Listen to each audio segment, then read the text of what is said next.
Para a nossa mensagem desta noite, quero que vocês abram comigo no capítulo 21 de Lucas. O capítulo 21 de Lucas é o terceiro livro do Novo Testamento. E começando no versículo 7. E perguntaram-lhe dizendo: Mestre, mas quando serão estas coisas? E que sinal haverá quando estas coisas estiverem para acontecer? E ele disse: Acautelai-vos, para que não sejais enganados, porque muitos virão em meu nome, dizendo: Eu sou o Cristo, e o tempo está próximo. Não vades, pois, após eles. Mas quando ouvirdes de guerras e tumultos, não vos assusteis. Porque é necessário que isso aconteça primeiro, mas o fim não será logo. Então disse-lhes: Levantar-se-á nação contra nação, e reino contra reino, e haverá grandes terremotos em vários lugares, e fomes e pestes. Haverá também coisas espantosas e grandes sinais do céu. Mas antes de todas estas coisas, lançarão as mãos sobre vós, e vos perseguirão, entregando-vos às sinagogas e às prisões, conduzindo-vos à presença de reis e governadores, por causa do meu nome. Os discípulos haviam perguntado: Quando será o fim do mundo? Qual será o sinal da tua vinda? Eles acreditavam que Jesus Cristo viria novamente e que haveria o fim de uma era, não o fim da terra, nem o fim do mundo como pensamos, mas do cosmos, o sistema mundial dominado pelo mal. Então, há um versículo peculiar, um dos menores da Bíblia, lá em Lucas 17:32, começando no versículo 28. Ele diz: Da mesma forma que foi nos dias de Ló, comiam, bebiam, compravam, vendiam, plantavam, edificavam. Mas no mesmo dia em que Ló saiu de Sodoma, choveu fogo e enxofre do céu e destruiu a todos. Assim será no dia em que o Filho do Homem se manifestar. Naquele dia, quem estiver no eirado, tendo seus bens em casa, não desça para os levar, e quem estiver no campo, não volte atrás. Lembrai-vos da mulher de Ló. Esse é o meu texto para esta noite. Lembrai-vos da mulher de Ló. Agora, por que Jesus diria algo assim? Que coisa estranha para ele dizer: Lembrai-vos da mulher de Ló. E então, em 2 Pedro, no 3º capítulo, a Escritura diz: O dia do Senhor virá como um ladrão de noite, no qual os céus passarão com grande estrondo, e os elementos ardendo se desfarão, e a terra e as obras que nela há se queimarão. E você pode perguntar: Billy, você acha que essas coisas vão acontecer? Bem, vamos voltar e estudar o porquê de Jesus ter dito: Lembrai-vos da mulher de Ló. Tudo começou com Abraão. Abraão foi chamado por Deus. Ele era amigo de Deus. Ele foi um grande homem de Deus. Ele era um grande homem de fé.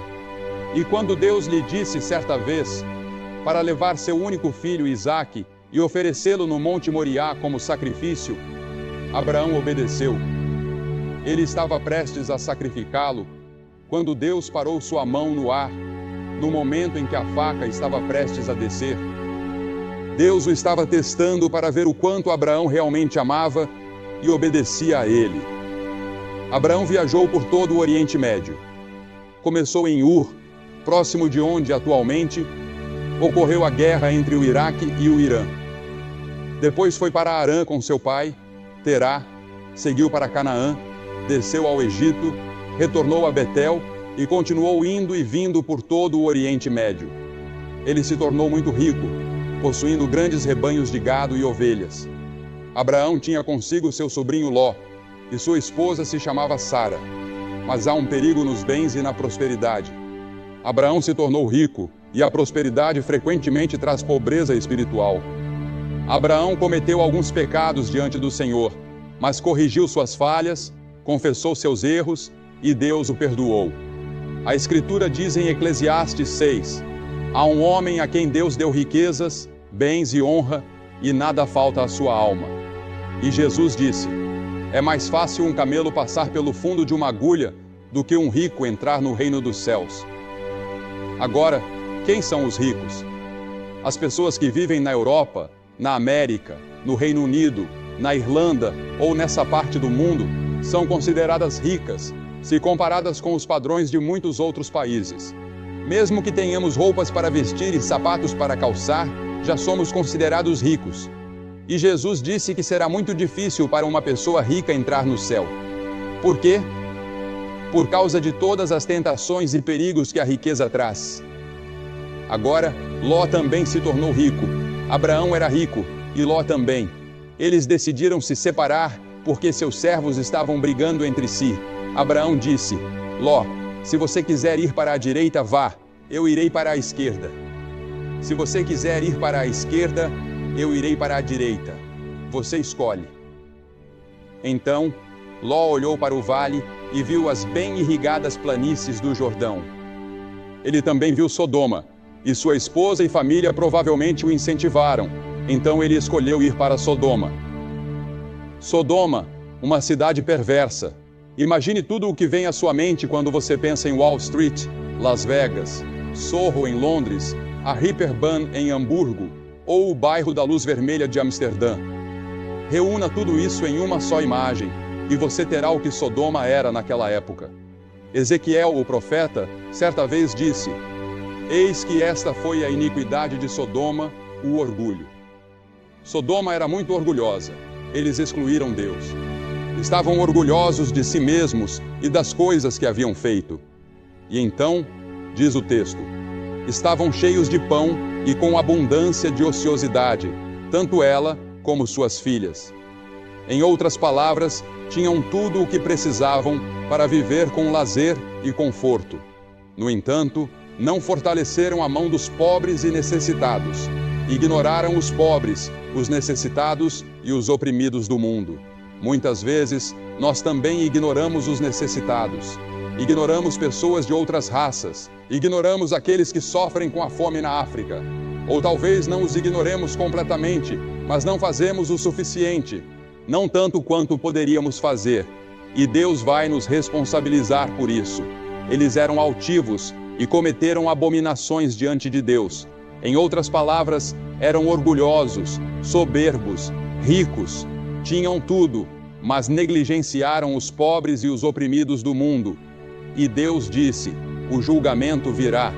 Em Lucas 17, como lemos, como aconteceu nos dias de Ló, comiam, bebiam, compravam, vendiam, plantavam e edificavam. Mas no dia em que Ló saiu de Sodoma, choveu do céu fogo e enxofre, e destruiu a todos. Assim será no dia em que o Filho do Homem se manifestar. Ouçam isso, assim será. Será como nos dias de Noé, como nos dias de Sodoma. Assim também serão os dias que antecederão a volta de Cristo. Sim, eu acredito que a Bíblia ensina, em mais de 300 lugares no Novo Testamento, que Jesus Cristo voltará. Essa é a esperança que pulsa no coração de todo verdadeiro crente.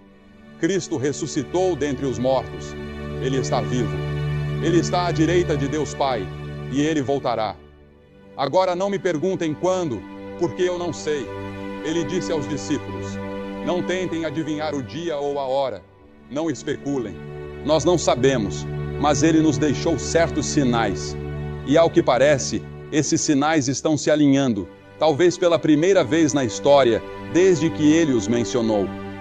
Todos os sinais parecem estar presentes, indicando que a vinda do Senhor está próxima. Não sabemos com certeza, mas parece que sim. Porque uma das coisas que ele disse foi que o Oriente Médio estaria em turbulência. Ele falou sobre pestilências. Vejam tudo o que está acontecendo com as pestilências. Ele disse que o mundo inteiro estaria em tumulto. Observem o terrorismo no mundo, os enormes investimentos em armas e exércitos ao redor do globo. Todas essas coisas, ele disse, são sinais de que a vinda do Senhor está próxima. Porque veja, o mundo se destruiria se Deus não interviesse. Mas acredito que a Bíblia ensina que Deus tem outros planos para a humanidade. Eu acredito que Cristo voltará e que o reino de Deus triunfará. E aqueles de nós que conhecem a Cristo e têm o reino de Deus dentro de si, reinaremos com Cristo.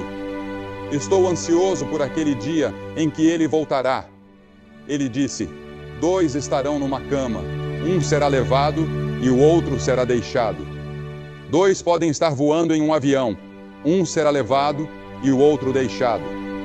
O caminho para o Armagedom é semelhante ao caminho para a destruição de Sodoma, disse Jesus. Agora observe, eles tinham uma falsa sensação de segurança.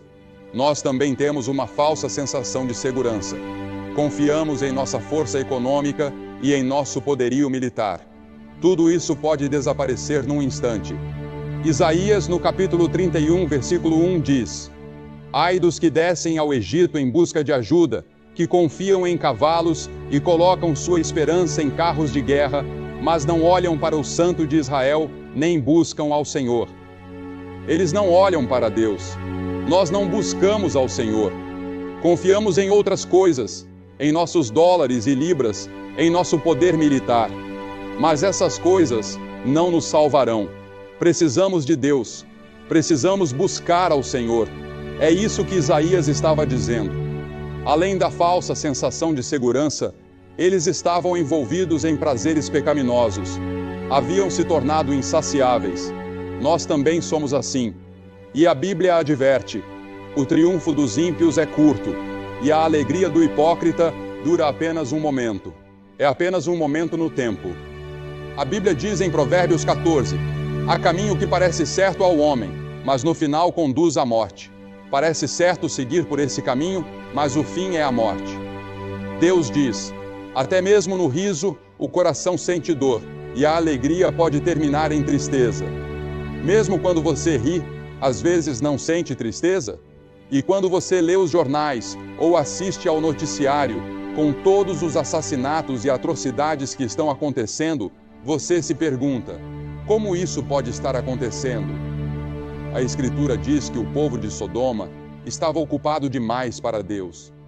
Estavam ocupados demais ganhando a vida e desfrutando seus prazeres para dedicar algum tempo a Deus. E assim somos nós. Não damos a Deus o primeiro lugar em nossas vidas. Deus não exige de nós um sistema legalista, mas Ele exige o primeiro lugar em nossas vidas. Ele quer ser o Senhor que se assenta no trono do seu coração, que controla e governa a sua vida. E foi por isso que Ele enviou seu Filho, Jesus Cristo, para morrer na cruz e derramar seu sangue, para que os nossos pecados fossem perdoados. Porque veja, o problema do mundo hoje pode ser resumido em uma palavra: pecado. E a Bíblia diz: todos pecaram e estão destituídos da glória de Deus. Somos todos pecadores. Nascemos no pecado. Somos pecadores por escolha e pecadores por prática. E esse pecado nos separa de Deus, de modo que não temos um senso de realização. Não conhecemos o propósito e o significado de nossas vidas. Você pode buscar prazeres e diversões, mas eles não satisfazem. Algo lá no fundo clama por algo mais. Esses prazeres não resolvem o problema do seu lar. Não resolvem o problema do desemprego. Algo está fora de equilíbrio. Algo está errado. Eles também eram culpados de idolatria. Idolatria. Esse é o pecado que Deus mais odeia. É também o pecado do mundo ocidental hoje. Na verdade, é o pecado do mundo inteiro. Romanos 1:25 diz: trocaram a verdade de Deus pela mentira, e adoraram e serviram coisas criadas em lugar do Criador. Qualquer coisa em sua vida que ocupe o lugar de Deus, torna-se o seu Deus. Qualquer coisa que domine seus pensamentos e tome mais do seu tempo do que o Deus vivo, torna-se o seu Deus. Além disso, eles também eram culpados de perversão sexual. Uma das últimas direções que uma nação toma antes do julgamento costuma ser essa. Geralmente encontrada em sociedades abastadas. Não relações sexuais normais, mas perversões de vários tipos. Tentativas de encontrar novas maneiras de obter prazer através do sexo. Isso se torna uma ocupação em tempo integral para muitas pessoas. Basta ir a uma banca de revistas hoje e você verá uma infinidade de publicações dedicadas a isso, tentando encontrar algum novo ângulo, alguma nova abordagem.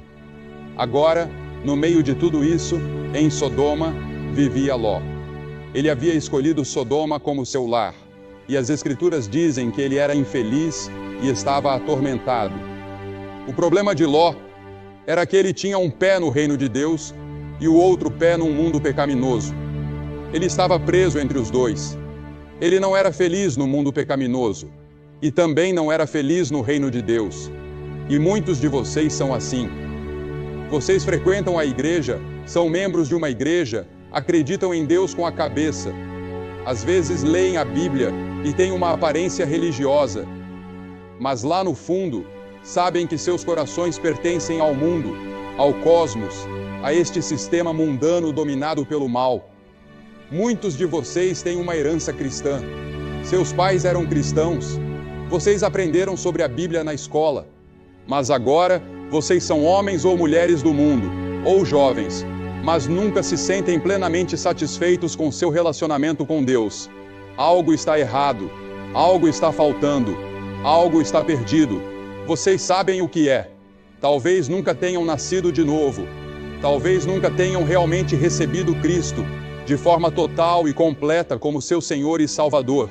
E nesta noite, nesta última noite dessa grande missão, esta é a sua noite de fazer esse compromisso. Nós temos esperança em Cristo. Nós temos algo a oferecer às pessoas.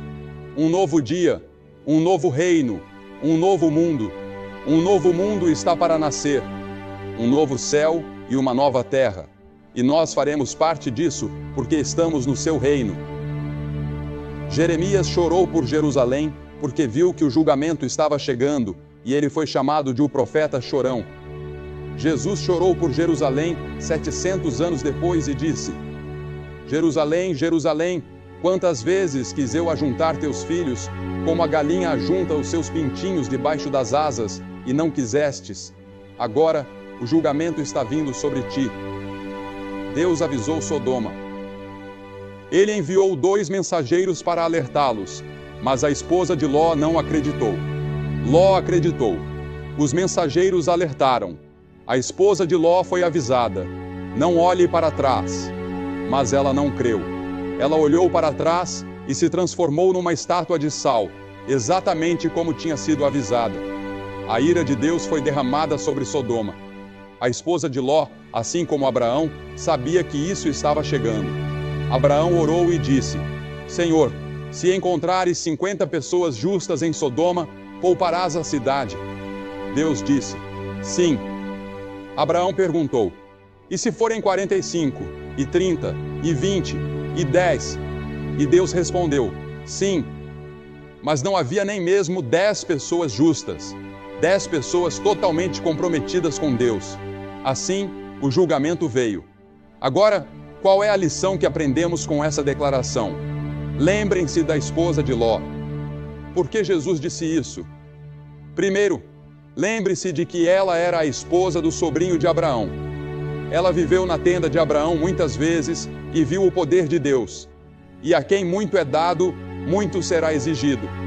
Em segundo lugar, lembre-se do que um casamento errado pode causar. Ela era uma cananeia, e Deus havia proibido seu povo de se casar com essas tribos pagãs ao redor deles. Quantos homens e mulheres já foram destruídos por casar com a pessoa errada, que os influenciou de forma equivocada? Por isso é tão importante buscar a pessoa que Deus tem para você. Em terceiro lugar, acho que Jesus disse isso para que nos lembremos do pecado dela. Parece um pecado tão pequeno, mas representava algo muito mais profundo.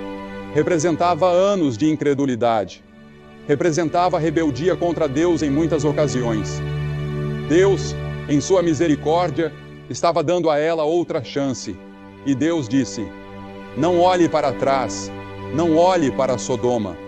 Sodoma estava sob o controle do diabo, mas ela não conseguiu evitar. Seu coração ainda estava em Sodoma, mesmo enquanto escapava do julgamento. O pecado dela não parecia tão grande, apenas olhar para trás, mas algo mais profundo dentro dela a fez olhar para trás. E em quarto lugar, lembre-se de que ela estava quase salva. Eles estavam no portão de Zoar, a cidade de refúgio. Naquela época, as cidades de refúgio eram locais onde as pessoas podiam correr caso tivessem cometido um crime, como o homicídio, até que seus casos fossem resolvidos e eles tivessem um julgamento justo. Isso era necessário, porque a justiça muitas vezes era feita com linchamentos ou apedrejamentos instantâneos. Eles estavam bem na entrada de Zoar quando a esposa de Ló olhou para trás. E foi naquele momento que ela se transformou numa estátua de sal. Agora, a Bíblia diz que Agripa, o grande rei, ouviu Paulo pregar, e ele quase foi persuadido, mas ele endureceu seu coração. Muitos de vocês estão quase persuadidos de entregar sua vida a Cristo, mas vocês vão arriscar que podem fazer isso sem Ele. Alguns de vocês estão assim. E então, em quinto lugar, lembre-se de que ela foi oferecida a salvação. Cristo é o lugar de salvação e refúgio. É na cruz onde Deus derramou o seu amor e onde nossos pecados foram levados por Cristo. Ele se fez pecado por nós, que não conhecíamos pecado. Ele levou os seus pecados e os meus pecados. Ele tomou o meu julgamento. Ele levou o inferno que eu merecia naquela cruz. E quando ele disse, meu Deus, por que me abandonaste? Foi porque Deus não estava olhando para ele. Deus não abandonou seu filho. Ele abandonou o pecado que ele se fez por sua causa. Ele levou o inferno que nós merecíamos. Ela foi oferecida salvação. Ela poderia ter sido salva. Isso era o que estavam tentando fazer, levar ela ao lugar seguro. E então, em sexto lugar, lembre-se de que Deus nunca julga sem avisar. Ele sempre avisa. Tivemos uma inundação, alguns anos atrás, nos Estados Unidos, que matou centenas de pessoas em Johnstown, na Pensilvânia, e eles foram de um lado para o outro no vale, avisando as pessoas de que a barragem tinha uma rachadura e que poderia quebrar a qualquer momento e pedindo para evacuarem. Mas as pessoas não evacuaram. A barragem quebrou uma noite e dezenas de pessoas perderam suas vidas. Mas eles haviam sido avisados. E então, em sétimo lugar, lembre-se de que quando Deus avisa, há perigo em adiar. As Escrituras dizem, prepara-te para encontrar com o teu Deus, não adie. Quem endurecer o coração, sendo muitas vezes repreendido, será subitamente cortado e sem remédio. Venha a Cristo enquanto você pode. Agora é o tempo aceito. Hoje é o dia da salvação. Eu vou pedir que você fuja para o lugar seguro. O único lugar seguro e seguro em todo esse mundo é na cruz de Cristo e no túmulo aberto. Eu vou pedir que você faça algo que vimos milhares de pessoas fazerem esta semana, aqui neste estádio e em outros auditórios pelo país. Eu vou pedir que você se levante do seu assento. Centenas de vocês se levantem do seu assento agora e venham ficar em frente a esta plataforma e digam, ao vir, eu quero ter certeza de que meus pecados estão perdoados e que eu vou para o céu. Eu quero ter certeza de que estou no reino de Deus. Levante-se e venha. Centenas de vocês. Ninguém saindo do estádio, por favor, neste momento santo, enquanto as pessoas já estão vindo aqui em Bramall Lane. Você sabe, na noite em que eu vim a Cristo, eles cantaram 2 músicas e eu vim no último verso da última música.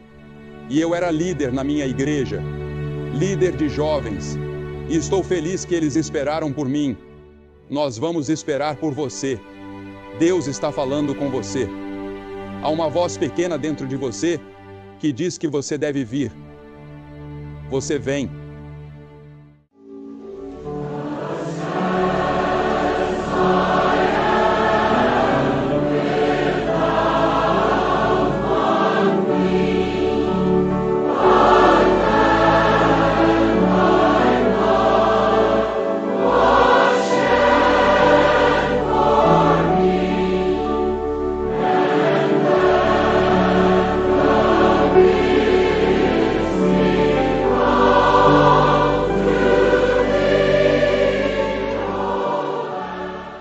Você que está assistindo em outras partes do mundo, levante-se e muitas pessoas se ajoelham ao lado de seus televisores e fazem seus compromissos.